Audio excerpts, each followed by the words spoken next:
mahasiswa PPK dalam jabatan tahun 2023 kategori 1 angkatan pertama LPTK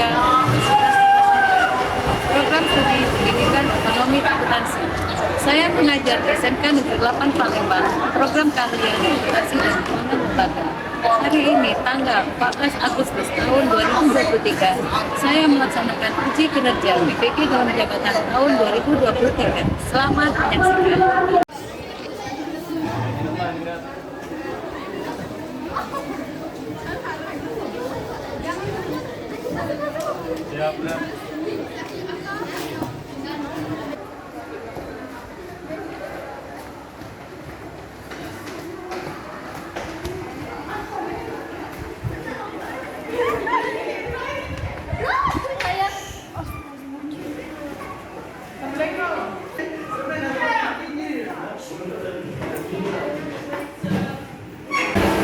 Sudah hadir semua? Assalamualaikum warahmatullahi wabarakatuh. Apa kabar? Alhamdulillah, luar biasa. Allahu Akbar. Semangat sekali hari ini. Baiklah, sebelum kita mulai pelajaran, kita berdoa dulu nak ya. Berdoa akan dipimpin oleh ketua kelas. Sebelum memulai pelajaran hari ini, sebaiknya kita berdoa untuk beliau supaya dimulai.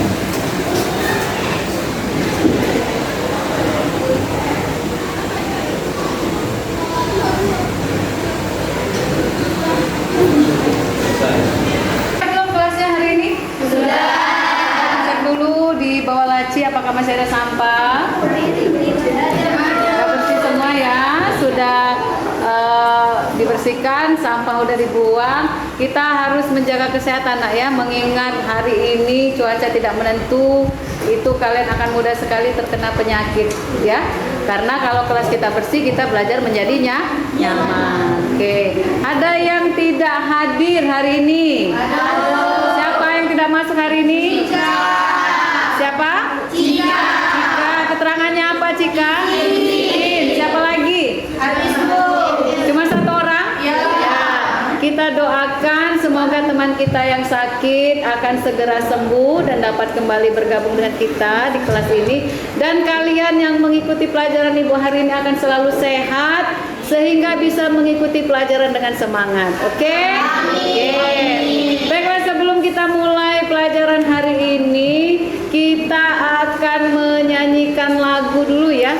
Menyanyikan lagu nasional yang akan dipimpin oleh teman kita. Siapa yang ini mau maju ke depan? Dina?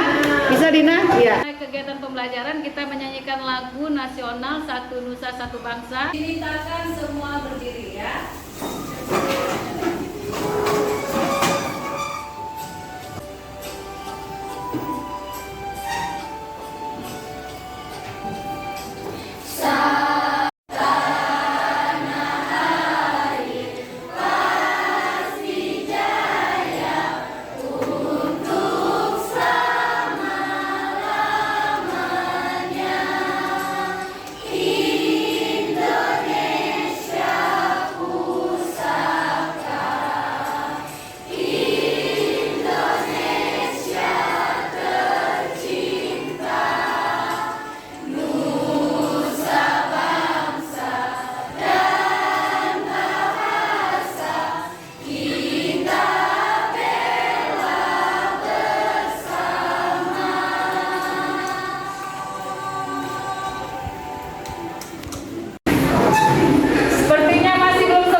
kita? Masih. Nah, jadi waktu Ibu bilang SMK, jawabannya? Bisa. Kita coba ya. SMK. Bisa. SMK. Hebat. SMK. Bisa. Hebat. SMK Negeri 8. Cerdas, berkualitas, dan profesional. Oke, kita semangat hari ini ya. Baiklah, sebelum kita mengikuti pembelajaran hari ini, ada yang masih ingat minggu lalu kita belajar tentang apa? Apa? Analisis bukti transaksi. Oke, ada yang masih ingat contoh-contoh bukti transaksi dalam kehidupan sehari-hari? Siapa yang bisa? Ya.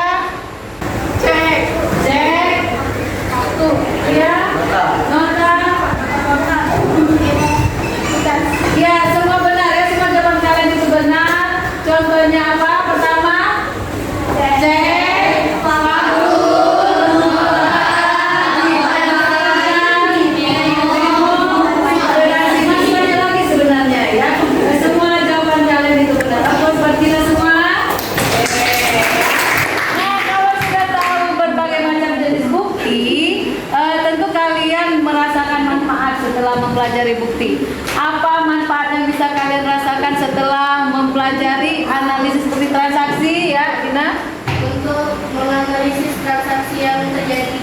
Ya, bisa menganalisis. Selanjutnya Hilda Bisa membuat laporan keuangan. bisa membuat laporan keuangan. Siapa lagi yang bisa memberitahu Ibu? Dapat memahami bukti transaksi. Ya, dapat memahami bukti transaksi.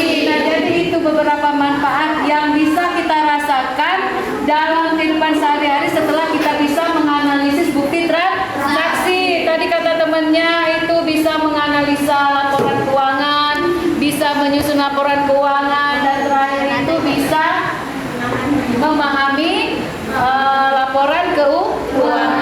Nah, sebelum kita mulai, Ibu akan memberikan kalian pretest dulu untuk melihat sejauh mana kalian masih mengingat pelajaran minggu yang lalu. Silakan dibuka grup kelasnya. Silakan kerjakan sekarang.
melanjutkan materi kita hari ini. Hari ini Ibu akan memberikan materi tentang menyusun laporan keuangan sederhana yang bersumber dari neraca saldo. Nah, adapun tujuan pembelajaran Ibu hari ini adalah diharapkan siswa mampu menyajikan laporan keuangan sederhana yang terdiri dari laporan laba rugi, perubahan ekuitas, dan laporan neraca akhir. Nah, sementara kompetensi Ibu hari ini adalah menerapkan tata cara atau prosedur pencatatan keuangan sederhana, ya. Kita akan coba nanti untuk melakukan penerapan pencatatan prosedur laporan keuangan sederhana. Kita lihat ya bahwa pembukuan sederhana itu merupakan pencatatan yang dilakukan secara teratur dengan tujuan untuk mengumpulkan informasi dan data yang berkaitan dengan laporan keuangan. Coba siapa yang bisa menyebutkan bagaimana langkah-langkah menyusun laporan keuangan? Ayo, siapa yang bisa? Siapa yang bisa? Ya. Langkah-langkah dasar dalam proses pencatatan: 1. Menyiapkan bukti pencatatan sebagai bahan awal. 2. Pencatatan bukti transaksi ke dalam buku harian jurnal. 3. Melakukan posting ke dalam buku besar. Terakhir, tahap pelaporan. Ya, ini. Nah, berdasarkan PSAK nomor 1 tahun 2015, laporan keuangan itu merupakan apa? Siapa yang bisa?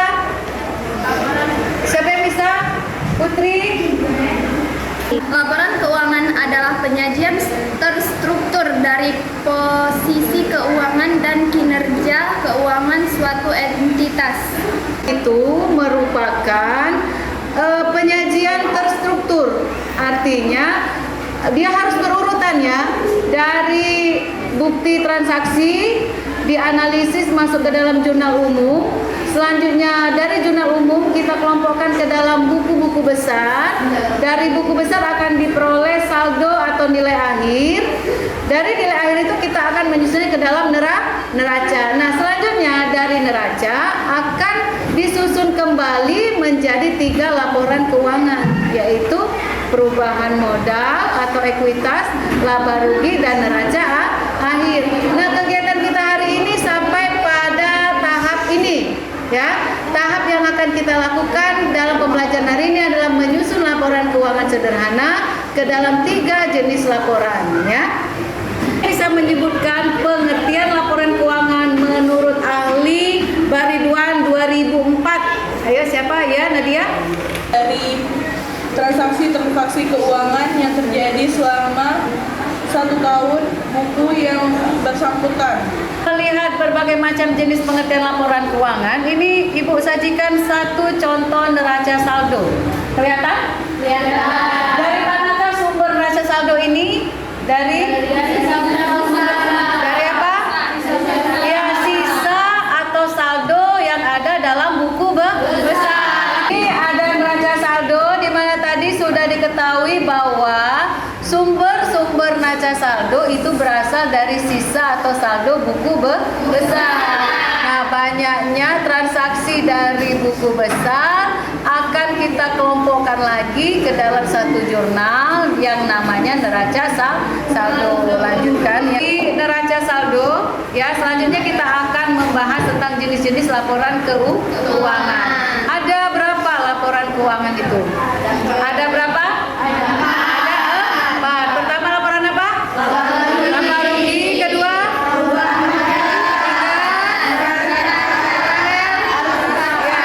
Siapa yang bisa menyebutkan pengertian laporan laba rugi? Ya. Dan uang yang Anda keluarkan atau pengeluaran. Ya, benar? Benarkah? Oke. Selanjutnya laporan perubahan ekuitas. Ya. Laporan perubahan yang terjadi dalam ekuitas pemilik pada suatu entitas untuk suatu periode tertentu. Jelas ya? Oke, terakhir laporan neraca. Ya. Neraca adalah informasi bagaimana laporan posisi keuangan dari perusahaan atau entitas pada suatu periode, biasanya dalam 1 tahun. Siapa yang bisa menyebutkan manfaat dari penyusunan laporan keuangan? Ya. Informasi kondisi keuangan usaha. Pencatatan keuangan akan memberikan informasi mengenai perubahan kondisi keuangan ataupun laporan laba rugi dari usaha. Karena adanya aktivitas yang dilakukan yaitu penjualan dan pembelian yang dicatat melalui pencatatan transaksi keuangan yang diringkas menjadi pembukuan akuntansi. Dapat dijadikan sebagai sumber informasi usaha untuk menentukan strategi dalam mengembangkan usaha tersebut, sekaligus melihat bagaimana kondisi di masa depan terkait usaha tersebut. Yang akurat, pencatatan keuangan juga dapat membantu Anda dalam melakukan penganggaran secara akurat. Penganggaran yang akurat ini karena adanya pembukuan yang efektif, di mana setiap adanya transaksi akan dapat dilihat dalam satu tempat sehingga membantu Anda dalam mengambil keputusan dengan mudah. Oleh karena itu, penggunaan aplikasi RAP perencana anggaran biaya yang terhubung dengan fitur-fitur akuntansi seperti pembukuan akan sangat memudahkan pengusaha. Pencatatan keuangan juga dapat memberikan ketenangan pikiran. Saat Anda para pembisnis melakukan pembukuan secara efisien, maka secara tanpa sadar akan lebih mempunyai banyak waktu untuk istirahat dan tidak perlu adanya kekhawatiran mengenai usaha yang berantakan karena dapat dilihat dari pencatatan transaksi yang dilakukan. Pajak. Pencatatan keuangan bermanfaat untuk membantu Anda melakukan persiapan pajak. Anda sudah tahu bukan kalau pajak sesuatu yang membutuhkan kerumitan untuk dilakukan. Maka dari itu, dengan adanya pencatatan transaksi ini akan membantu Anda lebih baik dalam memenuhi peraturan pemerintah, terutama peraturan tentang pembayaran pajak itu sendiri. Kita melihat berbagai macam jenis manfaat penyusunan laporan keuangan. Kalian nanti akan Ibu sajikan video bagaimana bagaimana cara menyusun laporan keuangan. Silakan kalian simak videonya. Ya. Ya, silakan disimak video tutorial penyusunan laporan keuangan. Ini saya akan mencoba untuk membuat sebuah tutorial karena ada beberapa pengisian dari teman-teman. Untuk dibuatkan tutorial cara laporan keuangan mulai dari awal sampai dengan akhir seperti itu. Oke, dan kali ini alhamdulillah sudah selesai materi yang saya buat, dan pada kesempatan hari ini yang saya gunakan adalah contoh untuk di perusahaan jasa seperti itu ya. Jadi langsung simak tanggal 4 ini peralatan kantor kita bertambah, yaitu komputer, kemudian tadi ada peralatan ya bertambah sebesar pada Januari membeli sertifikasi seharga 4.054.500.000 yang akan dilakukan di bulan Februari 2021. Ini artinya apa? Perusahaan mendapatkan fasilitas kredit atau tidak melakukan pembayaran pada saat itu, sehingga nantinya harus sebagai tanggungan pada sebenarnya tempo atau bulan depannya seperti itu ya. Jadi peralatan bertambah sebesar 4.500.000, utang usaha bertambah sebesar 5 juta. Membeli peralatan sekali pakai seperti kertas, pulpen, dan alat tulis kantor sebesar 200.000 yang dibayarkan secara Oke, sana jadi perlengkapan kantor kita bertambah biaya dibayar dengan cash.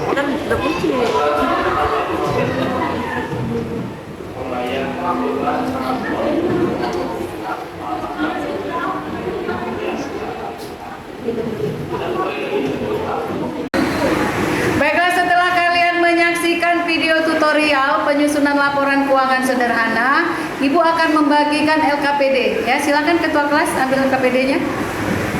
Ya, dibagikan ke temannya satu-satu.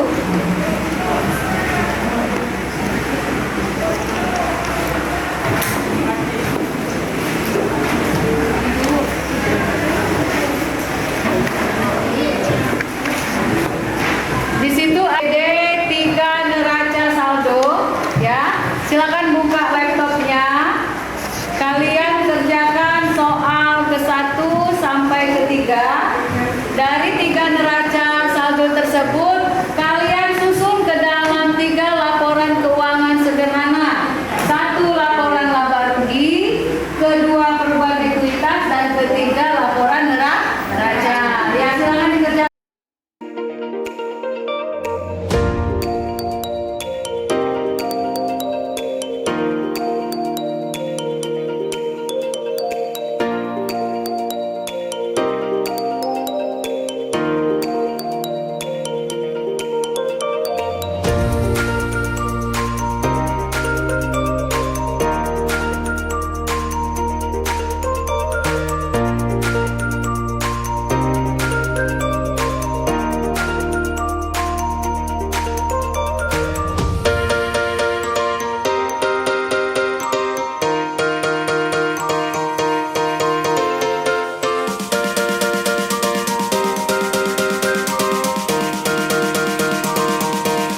untuk menyajikan laporan laba rugi.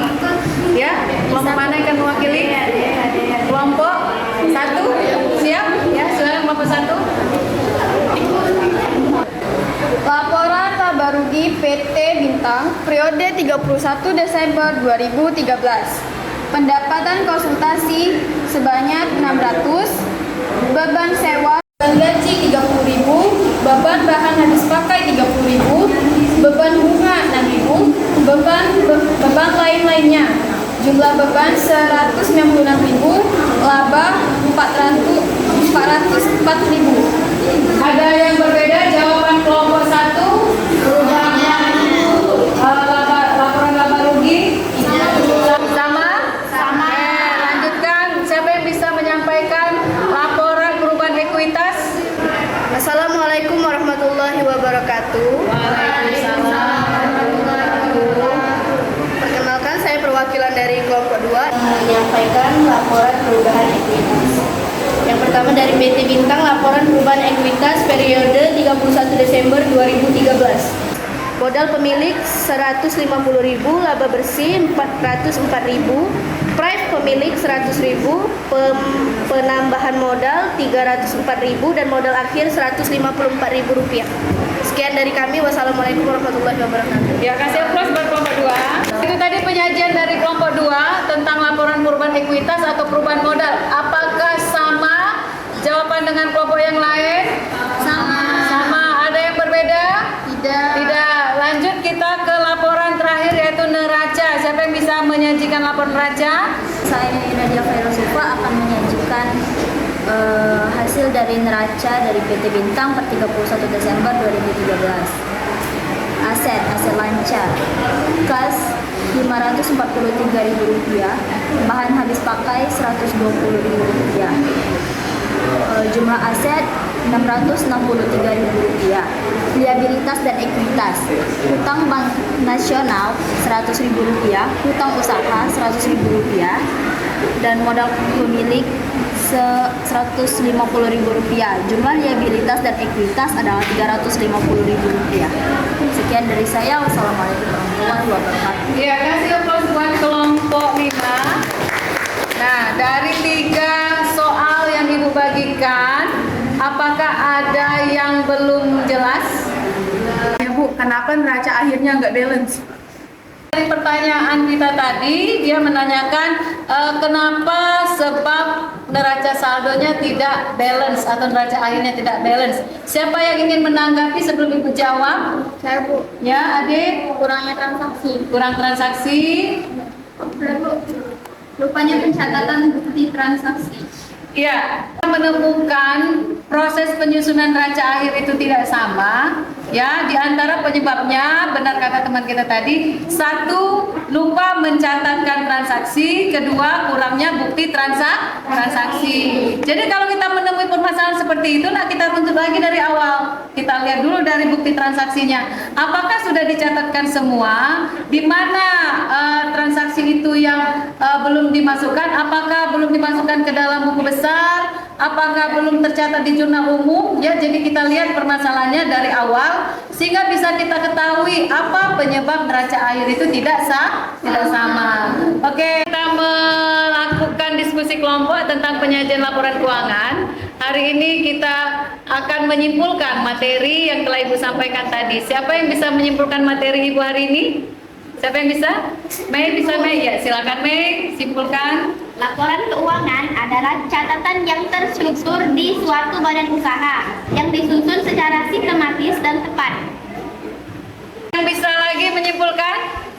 Ya, jadi dapat kita simpulkan bahwa laporan keuangan itu sangat penting bagi sebuah badan usaha, nah ya, karena dengan laporan keuangan dapat melihat posisi keuangan setiap usaha. Laporan keuangan adalah laporan yang dibuat oleh setiap entitas atau badan usaha yang dilakukan secara terstruktur dan terperinci untuk melihat posisi keuangan setiap tahunnya di suatu badan usaha tertentu, dan itu sangat penting ya untuk mengetahui peningkatan atau penurunan yang telah dicapai oleh suatu usaha. Simpulkan bahwa pertemuan kita hari ini manfaat dari mempelajari laporan keuangan itu sangat penting bagi sebuah perusahaan untuk melihat sejauh mana perolehan yang dicapai oleh suatu usaha selama 1 tahun, dan pencatatan keuangan itu harus dilakukan secara terstruktur dan tepat. Bagikan link post test untuk mengukur sejauh mana kalian sudah memahami materi yang telah Ibu sampaikan. Silakan diklik linknya dan kerjakan soalnya. Ibu kasih waktu 10 menit.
Pembelajaran kita hari ini, Ibu akan melakukan refleksi tentang kegiatan belajar kita. Ada yang ingin mewakili temannya untuk menyampaikan kesulitan apa yang kalian rasakan selama mengikuti pembelajaran, ya? Belajarnya kurang banyak, terus jadi waktu penyusunannya tuh kurang. Oh iya, karena waktu kurang banyak sehingga penyusunannya belum selesai, ya. Oke, saya lagi. Oh, banyak akun membuat bingung. Jadi di antara kesulitan yang kamu temui, kesulitan yang kamu alami pada saat melakukan pembelajaran, pertama masalah waktu. Waktunya itu sedikit sehingga pencatatannya belum selesai, waktunya sudah habis. Selanjutnya itu banyaknya akun sehingga kamu mengalami kesulitan dalam memilih dan memilah akun ini masuk kemana, ke jenis laporan apa, gitu ya. Oke, baiklah, akan kita cari solusinya pada pertemuan minggu depan. Selanjutnya refleksi perasaan. Siapa yang ingin mengungkapkan perasaannya? Ya, silakan. Boleh maju ke depan.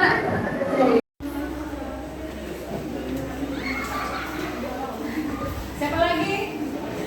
Kita akan mendengarkan perasaan, bukan perasaan Rizky dengan temannya, bukan ya. Perasaan setelah mengikuti pembelajaran hari ini, ya. Apa yang kamu rasakan? Perasaan saya senang dan pelajaran itu tidak terlalu sulit untuk Senang dan pelajarannya tidak sulit dipahami. Bapak? Senang juga Bu, karena ada banyak ilmuwan. Oke, senang karena mendapatkan ilmu yang baru. Kasih aplaus buat temannya, Kak. Terima kasih ketua kelas. Baiklah, untuk menutup pembelajaran kita hari ini, silakan ketua kelas sebelum duduk kumpulkan lagi LKPD-nya. Ya, silakan dikumpulkan kembali.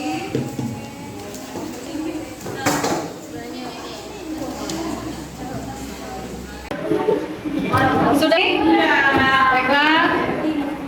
Selanjutnya nanti akan Ibu sampaikan materi kita minggu depan. Mengevaluasi kegiatan administrasi, silakan kalian pelajari, akan kita bahas bersama pada minggu yang akan datang. Selanjutnya sebelum berakhir, untuk mendapatkan keberkahan pembelajaran kita hari ini, marilah kita sama-sama mengelapaskan lapas hamdalah.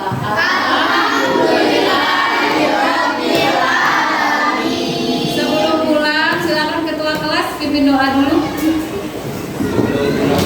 Sebaiknya kita berdoa terlebih dahulu. Berdoa dimulai.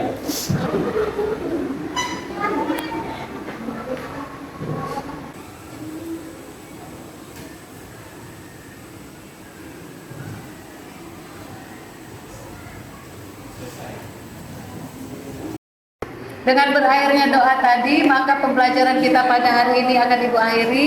Kita lanjutkan lagi minggu depan dengan mempelajari, mengevaluasi kegiatan administrasi. Sampai di sini dulu. Assalamualaikum warahmatullahi wabarakatuh. Waalaikumsalam warahmatullahi wabarakatuh.